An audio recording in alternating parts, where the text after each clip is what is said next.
Salam teman-teman dan ibu dosen. Perkenalkan, nama saya Regina Rokurengo, NIM 12006, Prodi Ekonomi Pembangunan. Di sini saya akan menjelaskan tentang memahami isu gender dalam pembangunan.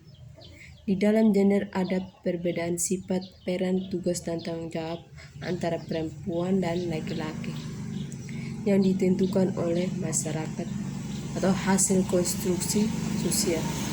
Nah, di sini juga ada perbedaan sifat bagi perempuan dan laki-laki.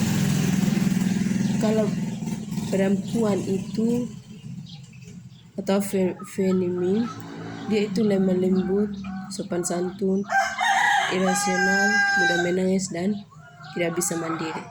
Kalau laki-laki atau maskulin, dia itu kuat, kasar, gagah, berani, rasional, tidak boleh menangis, dan mandiri. Nah, ada juga perbedaan peran perempuan atau reproduksi. Kalau perempuan itu melahirkan anak, membesarkan anak, dan mengurus keluarga. Nah, kalau laki-laki atau reproduksi, dia itu menghidupi keluarga menjadi tulang punggung keluarga.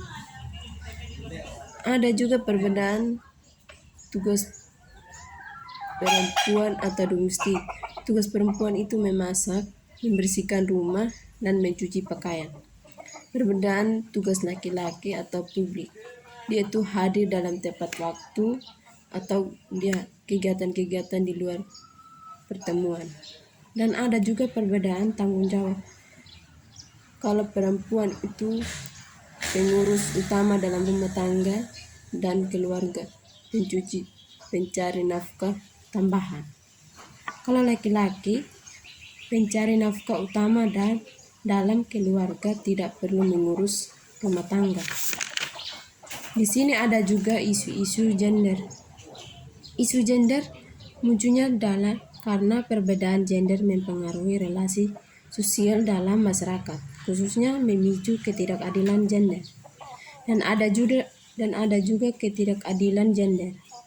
Ketidakadilan gender atau gender inequality terjadi ketika yang pertama itu salah satu jenis kelamin dianggap lebih tinggi derajatnya. Yang kedua, salah satu jenis kelamin dianggap rendah kemampuannya. Dan yang ketiga, salah satu jenis kelamin dianggap lebih penting daripada lainnya. Nah, di sini juga ada contoh ketidakadilan dalam gender. Karena adanya perbedaan gender, maka yang pertama, laki-laki harus diberi upah atau gaji lebih tinggi daripada perempuan. Yang kedua, perempuan tidak perlu sekolah tinggi. Dan yang ketiga, pemimpin harus laki-laki. Dan yang keempat, perempuan harus bisa mengurus, mengatur, dan melakukan semua pekerjaan rumah tangga. Di sini ada perbedaan jenis kelamin atau organ reproduksi. Nah, perempuan itu memiliki sel telur, ovarium atau rahim, dan vagina. Sedangkan laki-laki memiliki sperma atau mani, testis, dan penis. Di sini juga ada perbedaan karakteristik gender.